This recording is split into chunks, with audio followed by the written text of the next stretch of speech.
So in the spirit of getting people talking, I'd like to welcome this evening Steve Warren from Avolites.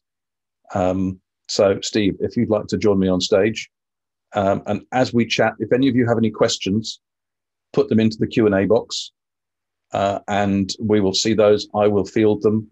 Or if you want to ask your questions live, raise your hands and we'll invite you up on stage. We won't make you sing, but you will get a chance to ask Steve directly if you want to.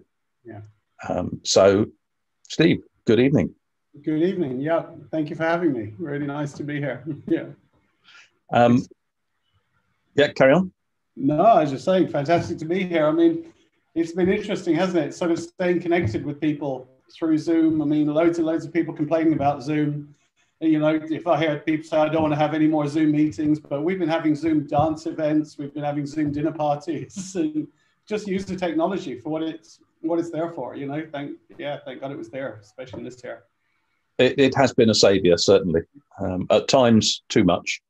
But yeah, as a way of staying in touch with people you would have just gone for a beer with. Yeah, that's right. So to kick us off this evening, just tell us about Avolites. Who are Avolites? What do they do? Where have they come from? For those who don't know. Well, that's a really big question. So many different sort of facets to it, really. You know, Avolites today, I think, you know, one of the things we're really proud of, we've just come off a distributor summit meeting where we've had all of our distributors from around the world. We had 2 of them, one in the morning and one in the afternoon, for all the people who are east of us, you know, sort of India, all the way to Australia. And then later on in the afternoon for all the people on the other side in the States or in South America and so on. And we've got 65 distributors. So it's just great that people all over the world are knowing who Avolites are, getting training, getting support. And the community is just really important. And anyone who knows me just knows that, you know, your community is really a huge part of it. And that's why I like going out to so many events and seeing people. But I think the thing that to me fundamental about Avolites is just how long we've been there. I think we're coming up to our 45th birthday next year. And so, you know, and I try not to keep looking back because a lot of, you know, the new people coming into the industry, and I think it's really, you know, there's a lot of talk and there's a lot of sort of backstage talk about when we're at Glastonbury 95 and this was great. And we have had some amazing experiences by being there for that long. But I think, you know, to stay relevant and keep interesting, then it's all about the future. And I'm really sort of fascinated with how the industry is developing and moving. But as I say, going back to, you know, if we do talk a little bit about the history, the fact that Avolites was really there when the industry was just starting out. You know, it was started off by 4 roadies who decided they could, didn't like the equipment they were touring. They were touring theatre dimmers and stacking up dimmer packs and then plugging them in with TRS. I mean, it was crap, basically. It was making their life a nightmare. So it wasn't any sort of great altruistic sort of, you know, we have to develop a dimmer rack. They just wanted to make their lives easier. So, you know, they decided to make a dimmer rack with a patching system. And so that you could, as soon as you powered it up, you had motor power to lift, you know, to lift your rig up in the air and all things that just made life convenient if you're touring. And I think that's sort of been fundamental, really, is looking at the application and looking at the sort of job that we do and our customers do and our friends do and go, well, how do we make that easier? You know, I think something particularly proud of is that the word busking, and I now see busking everywhere in lighting. And I was in my living room with Louise Stickland, and we just came up with the term because that was the one sort of key thing that I think we really addressed back with the Pearl consoles, is how to busk a live show using this new automated technology that had sort of been plonked upon us and we all wanted to get involved with. So that was a really, you know, sort of fundamental part of Avolites. But we've had lots of industry firsts. You know, we were the first people to have a memory lighting console for a rock application, which was the QM500, and it was just huge. You know, we're on so many, you know, you've seen loads of them. Yeah. So the rack was an industry first. The first memory rock console was a first. Graphics tablet, using the graphics tablet to mix colors live, that was a first. The tracking was also a first, you know, sort of a number of these things we sort of got awards for. Also being able to mix HTP and LTP channels, and I don't want to sort of delve too deeply into that, but being able to control dimmers, and flash and do the shows that you were doing in the past, but now incorporate moving lights as well. And they needed a different channel type. And again, we sort of managed to merge those together in a really sort of user-friendly way.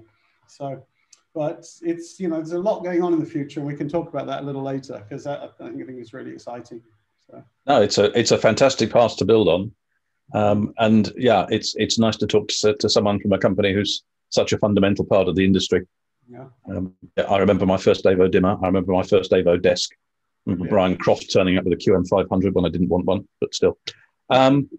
So what was it that made you go for a career in entertainment lighting? Did you grow up wanting to do that? Did you see it and decide that was the thing for you?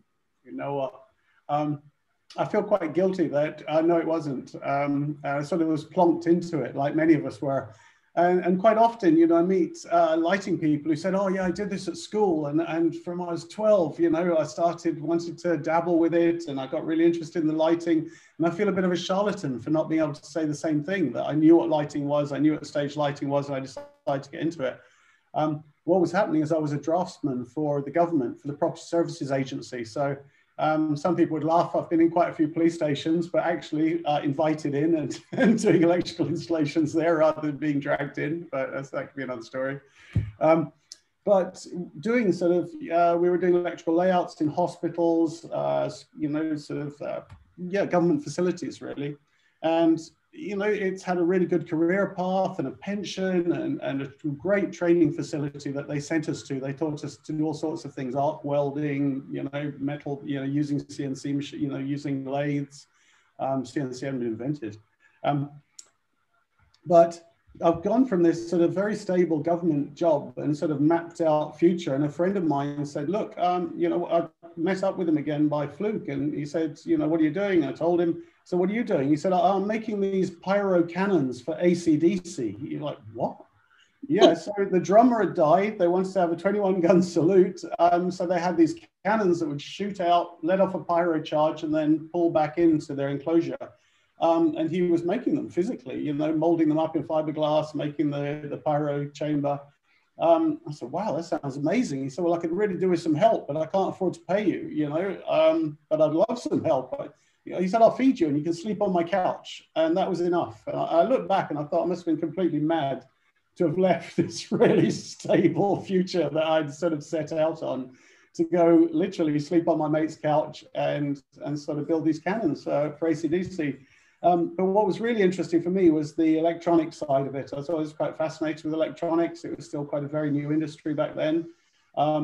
And what he was making, he was taking a Parcan, and I think most people wouldn't know this. He was making something called the Autoscan, which was a James Thomas Parcan in a yoke, in a moving yoke. So it had a pan and tilt motor, DC motors, and we were actually able to make the control system as well. And this was really fascinating. And so we got some of those out on Gary Newman. Funny enough, that was my first tour, the first time I'd ever had a laminate.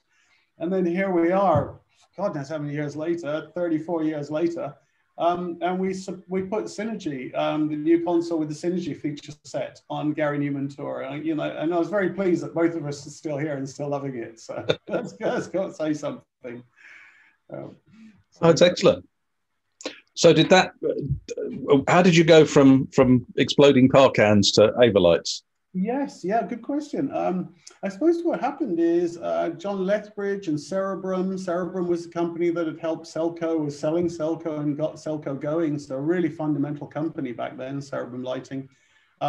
They were sort of trying to be a distributor for us, but basically, I think if we'd just tried to make the moving light, it would have been okay. But the fact we had to make the control system as well, because there was no control system that was outside of Verilight, that you couldn't use it or buy it.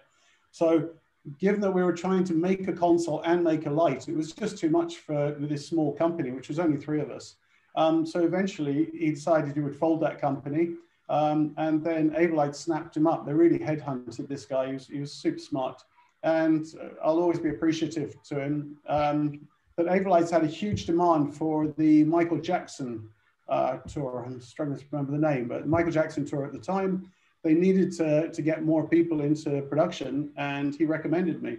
And it was quite a sort of funny interview that they asked me on I had the interview on a Friday night. And he just kept asking me if you can solder. And I think, actually, you know, I can look you in the eye and tell you my soldering is excellent. You know, and I can do lacing cord, I can make wiring harnesses, you know, sort of quite proud of my sort of dexterity in that for electrical wireman, as an electrical wireman. And he just kept asking me, "You're sure you can solder?" I said, "Yeah, I can solder really well. You know, why don't you give me a test?"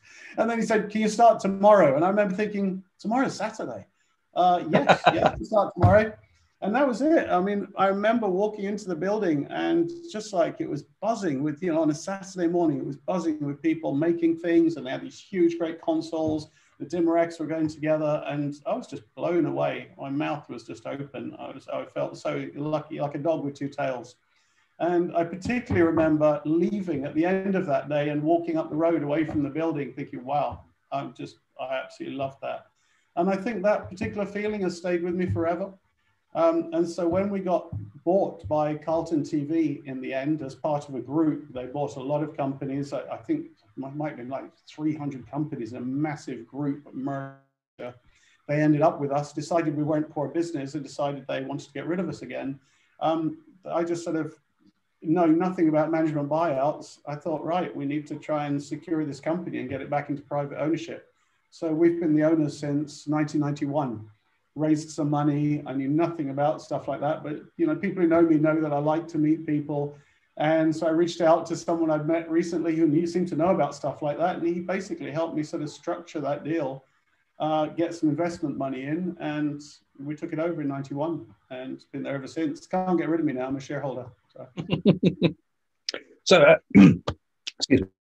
So had you worked your way up within the company before that, from wiring looms to yes, good point. And I think, you know, quite often you find yourself sort of speaking to younger people coming out of, you know, graduates coming out of university, or people who've just sort of joined the industry. And something I quite often refer back to is just look for the things that need doing. You know, don't wait for promotion. Don't wait for somebody to ask you to change your job role to this job role before you do X. You know, I'm not saying overstep the mark, but maybe in my particular case, I was doing lots of soldering. I was soldering circuit boards together, but I wasn't a test engineer. So they had to then pile up on the desk of the test engineer while he would get around to testing them. And you know, it wasn't for me to put a tested sticker on them because I wasn't a test engineer. But what I noticed is if I was building the boards and I'd see them stacking up on his desk, I would think, you know what, okay, let me just now plug them into the test system and just give them a flash through and make sure they work. Because if they don't work, it's my embarrassment because it will have been my mistake, my solder bridge or whatever. And also I'll learn something, you know, so, and they were quite simple circuit boards and you quite quickly found out how to fault find on them, and normally it's something straightforward and I see the wrong way around, or you've solder bridged something together, so I just started, and I found that sort of really worked well for me. The looking for what needs doing. You know, you're doing what your thing, but if you could see that you could be helpful in some other way, because the next thing you know, you're then pulled up to be a test engineer, and then I became sort of the main test engineer for the QMs, sort of, you know, within a couple of years. I was super proud of remember finishing off when we went from the QM 90 to the QM 180, and the first one was going on the Queen tour. And Queen were rehearsing just around the corner at what used to be the Lee Studios. And it was just phenomenal because, of course, the Queen movie's been out now and I've just gone to see it, and you see the old clips and you think, my God, you know, there's your solder joints there that you're watching at Wembley Stadium. But, you know, so often you can push your own career forward by just being polite and just looking for jobs or asking someone, is there, you know, can I help? Can I do something, rather than waiting to be asked? And it makes it really simple, but yeah, it's you know. No, it's a good philosophy, and it sounds like it was a very happy place to be. Did it all just gel? Did you fit in there and get on with people? Do people stay? Yes, I think people did stay. I have to say, and interesting because sometimes I feel a little bit. I have to say, you know, if I look at, say, Chris West, for example, I was doing all the training for a long time, but I just got too busy. So I took on this chap, Chris West, who's now gone to work for a few people, White Light, D3. I think he was with MA for a while. I'm not even sure if he's with MA or D3 at the moment, or Disguise at the moment. But, you know, then people think, then as you say it, you sound like, well, why would he leave? Or would he leave to a better company? It's like the managing director, Adam Bennett, the managing director of VTC UK, is started with us as one of our R&D engineers. So we've been quite a hub. I suppose the fact we've been there for so long that I can point out a lot of people in the industry who've started there and ended up somewhere else for whatever reason. But I think generally people do stay for a long time, and it is a really good working environment. And we have sort of a company party, and we invite all the kids in every year. These things have sort of carried on for 30 odd years or so. And so this whole concept of Avolites, which is something I sort of coined. Somebody asked me about it once, and I said, it's much more than a job. This is really a life, you know, it's like an Avolites. And once I said it, I thought, okay, yeah, I'm hanging on to that. and we sort of market and promote that because it's all about community and keeping in touch with people. And community has been amazing, actually. As an older person in the industry, I'm absolutely blown away how people help each other in the Facebook groups. It's incredible. I mean, we really try and put a lot of effort into having good engineers available 24/7 with the support phone and so on. But 90% of the problems these days or questions are just being answered by the community at large. And that's fantastic. And do you have a strategy to grow the company in terms of its community and its outreach like that, or do you find it just organically happens? The social media, the Facebook groups, all that side of things. Yes and no. We're really proud of having. I'm pretty sure this is true. I would say we have the biggest social media network in the industry in terms of, I think some of the moving light companies now have overtaken us, but certainly of all the control consoles, because that's quite niche. We have 45,000 on social media following us. And so a lot of that has been built up by, I don't know, I was going to say one of my parties. So quite often people say to me, oh, your famous parties. It would be wrong for me to say that. But we took over Fabric quite a few times and Pasha. We took over the Dali Gallery and had like an industry party in there. And everyone was really polite and didn't damage any artwork. I'm really proud of my friends. But whenever they came in, they signed in, you know, everyone signed in. And so we built that up very early on. I think that's the key thing. It was the same with the webpage. I sort of look back and smile. I can remember being in the boardroom. I'd found this young kid, this 17-year-old kid who knew about networking. I didn't even know what networking was. Somebody said, oh, he's great at networking. Spoke to him. He'd networked all their computers together. And he was at the Brit School years ago. And I got him to start up a website for us. I got all these pictures I'd been collecting. I said, wow, I really want one of these websites. And I remember them in the boardroom saying, why are you wasting your time on this? You know, you should be out selling. And I think, you know, I've had many things that didn't go well, but that one did go well. But, you know, internet, social media has been a big push to grow the community. And now our big step forward is the online training, having a sort of really organized and well set out. We've been working on it right the way through this whole, we started it before the pandemic, but of course, pandemic has given us loads and loads of time to actually focus on that. And it's even more important now that it exists. And I think that the training will really underpin the growth of that community worldwide, because I think it's so much about getting everyone involved and everyone to help each other. Yeah, absolutely.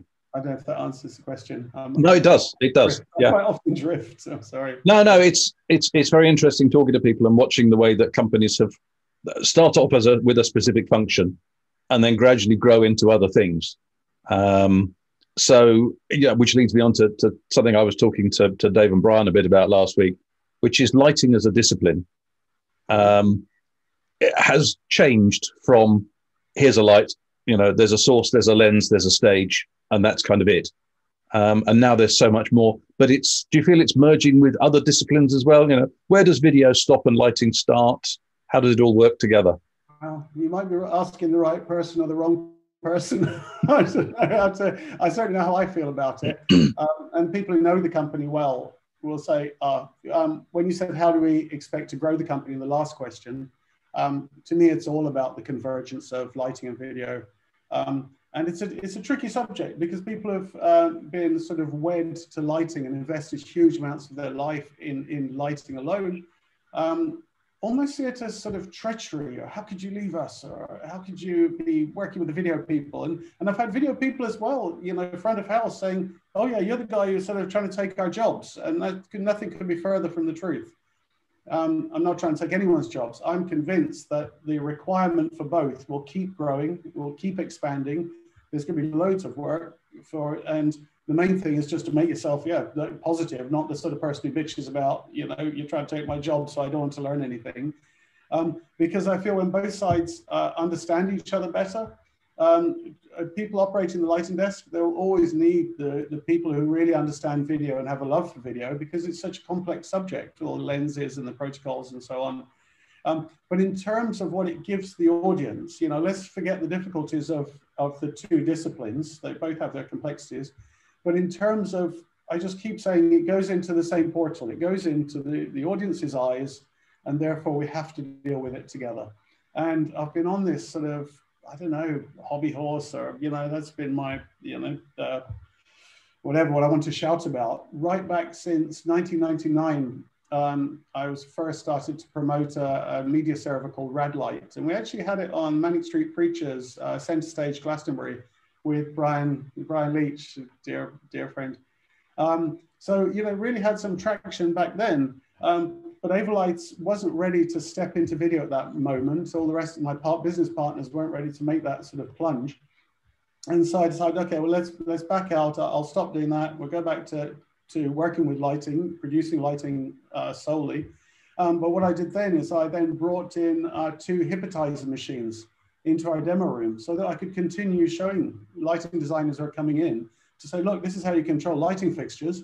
But look, you can also control what's on the video screen. So you might have 2 iMag screens at the side of your stage, but you can have video as part of your set and be controlling that. So we've been pushing that agenda forward, you know, and I don't really like to use the word agenda. I really believe this is the way it's going to go.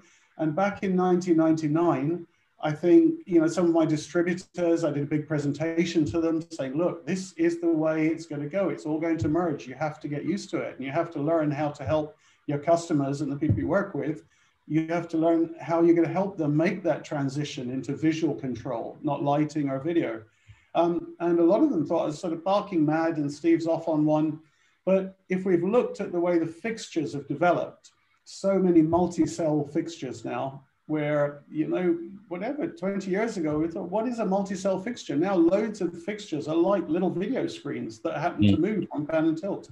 And so, you know, to me, and I think it's clear now to everyone that that is a convergence. And you certainly, you can go as far as you like down that route of controlling it all, but you need to, at least, even if you don't want to get into video, you need to be aware of it and how to work with it and how to, you know, collaborate. And so at all the different points, I think we can help. Synergy has been a huge step forward in that. I think, you know, our synergy feature set that we've been working on and people know that we've been promoting. So I just think we'll go more and more in that direction. I suppose I've always expected that the moving lights themselves would become moving projectors, because, you know, and I know a number of companies have tried, but they just haven't been bright enough, because they offer so many advantages with the infinite iris, infinite gobos, you know, strobe and so on. So, but it's only a question of technology sort of catching up, really. It's the requirement is there. So. Yes. Yeah, I remember LED park hands whose light wouldn't reach the floor. Yes. And now, you turn them down, if anything. So yeah, it is all. It's a content delivery system rather than a lighting rig and a video screen. It's all about the overall picture that the audience sees. And do you feel that design is keeping up with that? You know, there's times when you look at things and it's good, but it's different. And there's times when it all comes together and it's a joy to watch. Can you see that there are talents coming through on the design side? I suppose I've just never failed to be impressed with people's new ideas, you know, after doing it for a very long time. And, you know, I would never get to the point of, oh, I've seen everything. But to you personally, quietly, when you go to a show and you're still, you know, your breath taken away, it's incredible. And it's great because, you know, people keep, it's like the central requirement to produce beautiful pictures and beautiful sequences stays the same. And then the tools that they use to create that changes. And then of course, all of the networking complexity that's changed hugely, you know, and it's sort of great because I struggle to keep up, and I have lighting, and I'm not a lighting designer. I have friends who are lighting designers who are also struggling to keep up with all of the mechanics, if you like, the infrastructure of making it all work together. You know, they have this vision, they see a new piece of technology, they can see where they'd want to use it, but don't know how to sort of, you know, make that whole thing work as a networked system. But then that creates opportunities for people coming into our industry as well. You know, younger ones coming in. So even though they might not have that creative experience, they have the experience with the networking and the technology and computers that allow them to also fast track and then again help each other. Something I think I'm particularly keen, I always have a passion for putting people together. And it's become, if I have any hobby, it's that. I really do have quite a sort of a large address book, large social media, love going to events, love meeting people. And I just noticed that I sort of keep in my head that, you know, if I was whatever with you and I met someone else, I'd be thinking, what's the common ground? How could you potentially help each other? What do you have in common interests? And very often I'll do both introductions. The introduction that you would be too polite to give yourself, and the same for the other person. And then once that's been made, they're off. You know, you can see that, oh, you two should be talking about this. And I love doing that. That happens quite a lot. I really enjoy that. Yes, I think, you know, there's a lot of this industry that's born out of two people getting together over a beer and saying, I can make it move up and down. Can you make it move left to right? And then see where it goes from there. Do your bit. Yeah, that's right. So there's a few names, there's a few events that have cropped up in the last few minutes. So over the last 30 whatever it is years, what's your proudest moment out of all of that? And they're really, I mean, I feel really blessed. I've been doing it for so long that you sort of struggle. You go, oh, well, in which way?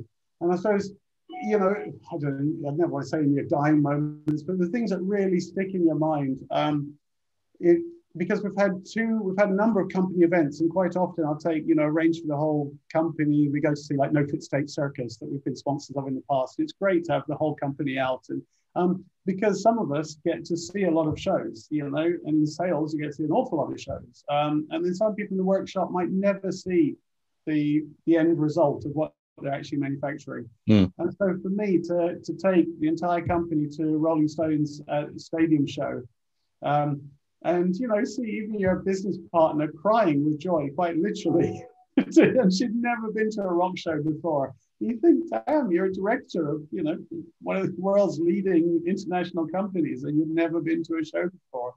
And there are lots like that, you know, people in the accounts department, people in production, people in packing and shipping. So I think that the Rolling Stones show was a real particular high point for me, I have to say. The Olympics, and it's a bit odd because we just brought the video part into Avolites, but I've been wanting to do that for a long time. And as I say, I think it's so fundamental and so core that we marry those two together. And we've done an amazing job. I mean, no question about it. The way that we control video from a lighting desk now and use the video of the whole lighting rig is phenomenal. So I brought the video part into Avolites, and then to see that video product controlling the stadium at the 2012 Olympics. And it's still there as the largest landscape video. It's in the Guinness Book of World Records, the largest landscape video screen. And whenever I watch that video in our presentations and things, it still blows me away. And to be there in the audience for that was quite a moment as well. Yeah. So it's nice to hear that it's all been lovely and easy and marvelous. There've been no stressful moments. Nothing's ever gone wrong.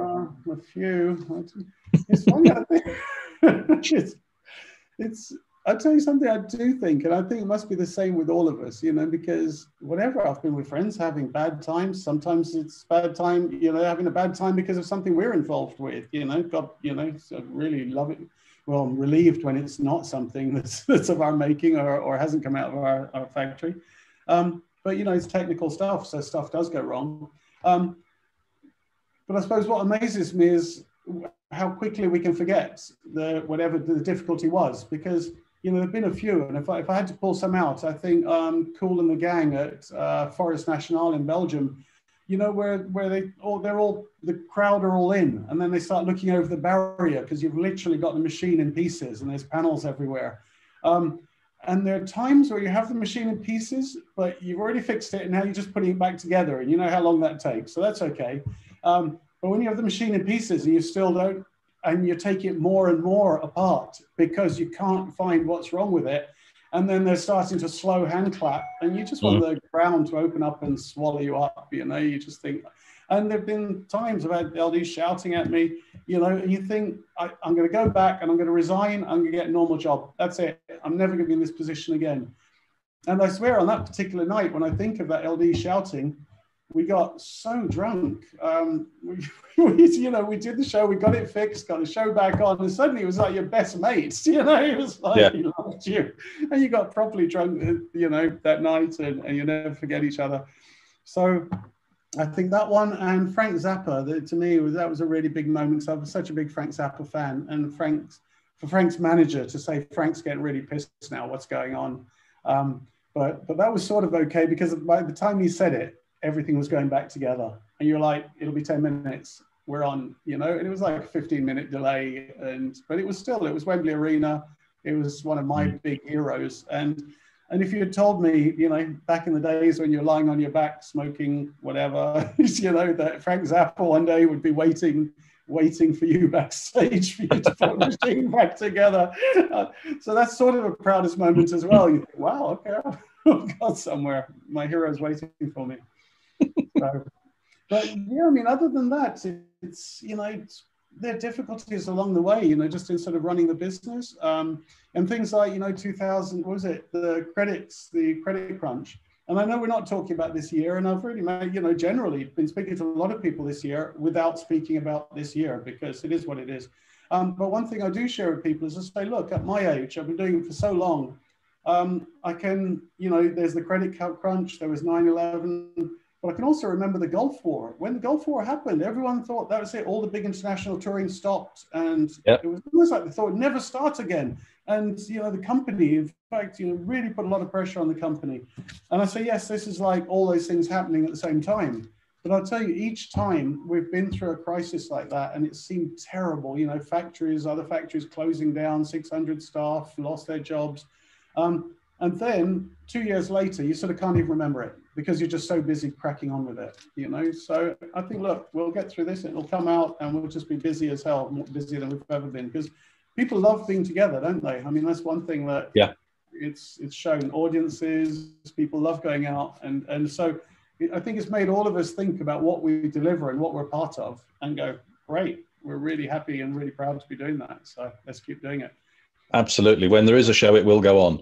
Yes. And that's something to look forward to. So have there been any moments where you felt slightly guilty that maybe this is all just too easy, everything's going, it's taking money for nothing? Yeah. Taking money for nothing, I think, wow, that's hard, because I think, oh no, it's really hard, actually. The really good bits, I look back and people sort of, sometimes another question might be, sort of where you were happiest or got the most satisfaction. I was a service engineer. I set up the service department for Avolites, which is sort of amusing because I'm really not that good an engineer. I really know I'm not. The person who followed me, Adam, is totally brilliant, and is now one of our senior research engineers.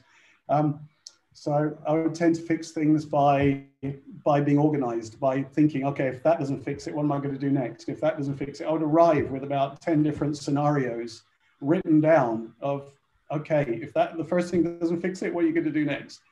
And so the reason I mention the times in service is they're your really high points in terms of, or they're your low points because it's not working and you arrive on site and everyone expects you to fix it and basically you're crapping yourself. And then as soon as it's fixed, you're on the biggest high ever. And the reason I bring this up on the question about what were the easy parts, it was when you were just taken out for insurance, being taken out to America to the Democratic National Convention and to see Jesse Jackson, you know, who might have become the first Black president of the States. It was a really emotional moment. And to be there, being, you know, looked after in a great hotel, you know, I was just an engineer. So, I mean, this was like amazing that you're in an American hotel, you've been flown over there, and you're only there as insurance. You're only there if something goes wrong, which it didn't. So you spend a week, somebody else's expense. Monsters of Rock, slightly different gig, but exactly the same. They insisted on having a full-time engineer from the lighting manufacturer with them. And I think, wow, I'd do those jobs any day and just sit there and wait for something to go wrong when everything's working. But no, yeah, I've had a couple of those. They are good.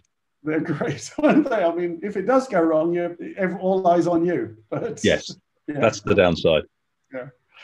So are you a memento collector? If we could turn the camera around, is the wall in front of you covered in laminates or photos of shows? If you could keep one thing, what would it be? Oh, wow. I am a memento collector, and yes, we've just repurposed the flat. Whatever normally the home office, and yes, there are loads of stuff. I think we keep every wristband and every pass we've ever had, every sticky. I'm obsessed about it. And there's a school of thought of like move on, and the past is behind you. And I think I love those moments, and because they remind you of all those good evenings and the people you met there and the times you had.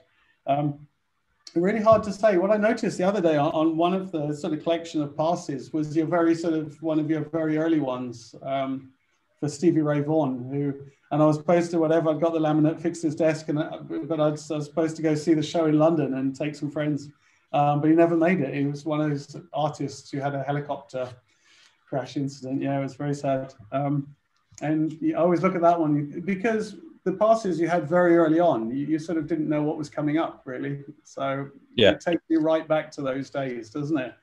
I think it's really important. And I would say one thing, I remember going to see a company recently, really massive company. You had no memorabilia on the wall at all. You could have been in anything. You could have been in a bank.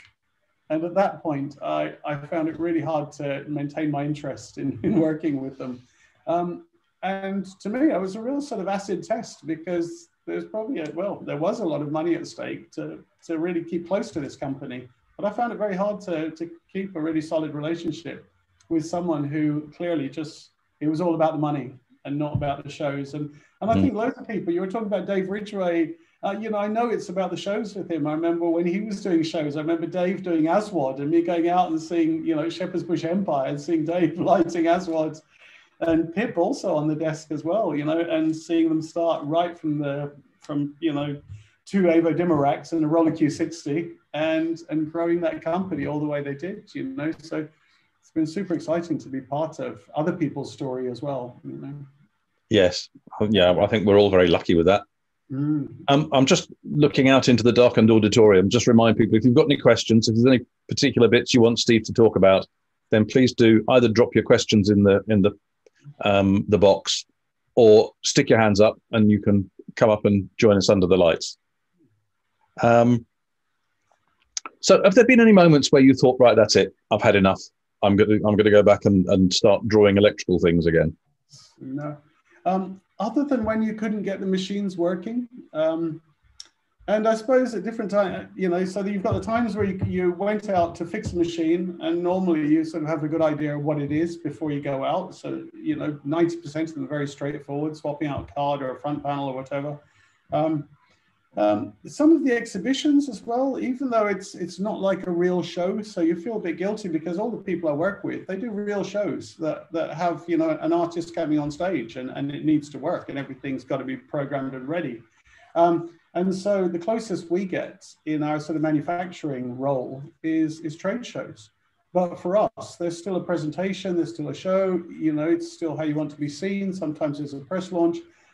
And quite often, I think like many of us do, we set out whatever, we're overambitious, let's say over-optimistic. I've done some daft things. I've had fire inside Earl's Court too, being controlled off DMX, being like 9 fire jets. And you think, well, how the hell are you going to get that through health and safety? But, you know, when your distro sort of blows up at 2 a.m. at Earl's Court, you know, you just fall on your knees and cry, you know, and the whole stand is now not working. And it's 2 a.m. and you're starting to ring round to go, right, which friends are going to open up their rental company and bring another distro to me? But it's sort of low-level stuff looking back at it. You know, you think, well, come on, man, you know, grow up. It's only a fault. You deal with it and you move on. And isn't it incredible how I think people take such a pleasure in helping each other as well and being the one in that moment. I mean, it's a pain in the ass. You know, I've had enough people who say, oh, Steve, you opened up the company on a Saturday and sent another one down to me. And quite often I might not even remember because, you know, over the 30 years, you might have done that a few times. But you just do it, don't you? There's no question about will I or won't I. It's like, you got a show to put on. I've got a spare machine. Yeah, I'll help you. So it's a struggle to, I have been pretty obsessed about loving it, to really genuinely love it. And I can't imagine doing anything else. A lot of people, I think, you know, this concept of sort of working really hard towards your retirement sort of doesn't make much sense to me. I think, you know, I just want to do more of the things that I'm good at, more of the things that I enjoy, because they tend to be the things that I'm good at. And the things that, as you get older, you get to know the things that you're really rubbish at, like spreadsheets or organization or budgets. All of those words, I'd be happy never to hear them again. So what do you do when you're not running the company? Wow, that's, I want to say yoga. Yeah, I'm sorry, everyone. Everyone just groans and go, oh my God. Well, you nearly shared that with everybody. So yes. You nearly shared that with everybody when your AirPods connected to the yoga class next door. Yes, that's right. I connect my AirPods and my girlfriend's class, Carolina's class, came over loud and clear. I don't know how it got connected to her computer. It was completely different. In fact, you see behind us, you can see my bamboo rigging. You've got the Manfrotto camera stand with its Manfrotto braces and the screen, and normally the webcam now is on top of there. So this room is normally cleared out and used like a home online yoga studio. We're obsessed with that hot yoga, the 42-degree stuff. And I think it's just having had a very unhealthy lifestyle for a long time. And that's one of the dangers about this industry, you know, ex-smoker, you know, smoking and drinking, and it's, and lots of late nights. It's very easy to have an unhealthy lifestyle in this. And so, yeah, it was just something. It was funny, my Kung Fu studio, I took up martial arts again that I used to be really into, and the studio closed down, and one of the girls said, oh, you should try this. And I went, you must be joking, my mum does yoga. And she said, trust me, your mum doesn't do this yoga.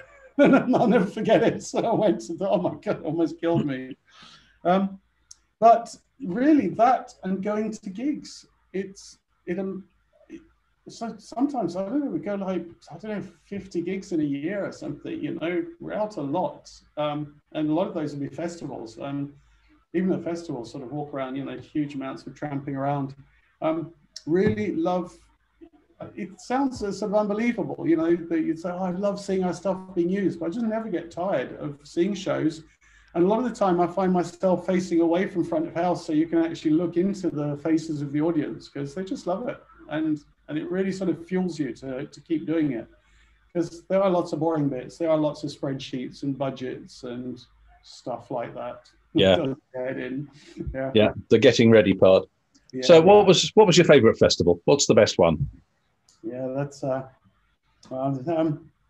if you had to choose only one, like when you said, you know, moments ago, Glastonbury, just because you meet so many people, and it's sort of the obvious choice because it is such like the mother, your grandfather of all festivals. There's so many people there, and so I think we've had up to sort of 30 installations across the site. So there's always lots of trampoline around. We've sort of, you know, at times done sort of 80 kilometers on foot in a week, you know, go between the different front of houses and hanging out. You just meet so many people. It's absolutely lovely.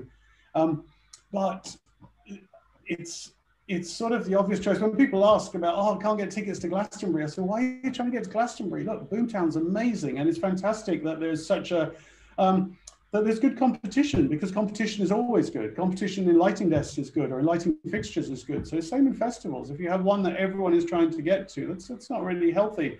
And I'm really pleased that the team at Boomtown have created such an amazing festival that has such good demand.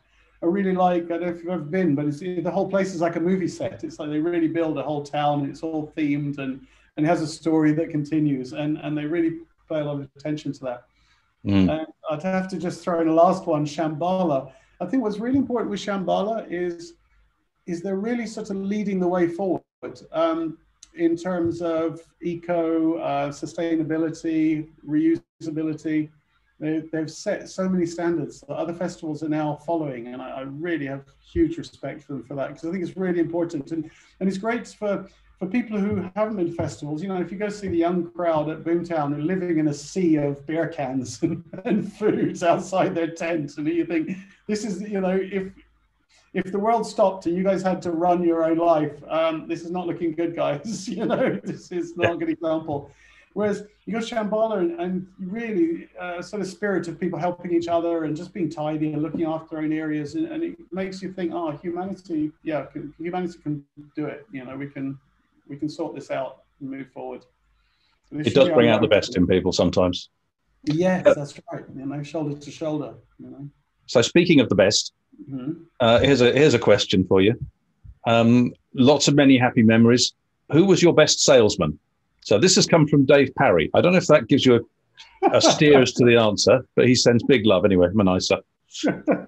I don't know if Dave Parry wants me to say Dave Parry. We had an amazing salesman, Tony Shembish, who was like a legend in his own legend in his lifetime. He and Nuri still works for TMB. Tony went back and became part of the overthrow of Gaddafi. Nothing was straightforward with Tony. Yes, he was going, we found out later he was going to military training schools in Syria or whatever. He's quite good with an AK-47, I guess. But that's a desk I've not used. So yeah, exactly.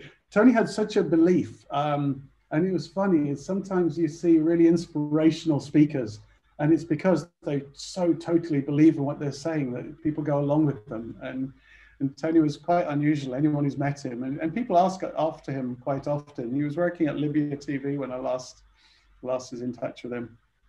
But I'm sure you'd have to agree with that. You're very good though, Dave. Dave has been amazing. I don't know if you know Dave Parry. Dave did the installations at Fabric Nightclub and Master Nightclub and some other clubs around the world in China and in Dubai and so on. It's just really, really cool work. Love working with him. Really Excellent. Nice to know you're on the line, Dave. And here's one from Rhiannon. Do you ever dance or mosh with the guys you're watching while you're watching the show? Oh my God. Okay, absolute truth. Two-part question. I've never been in a mosh pit. Yeah, way too scared. My daughter laughs at me because she's down there and she's like, oh yeah, you're going to be smashing into each other. However, we are dancing all the time. Two things. My mum's Jamaican. My dad's English. I said if it was the other way around, I'd be walking with a limp if my dad was Jamaican. But all I got from my mum was a smile and a love of dancing. So if you even hum, I'm dancing. My partner's Colombian.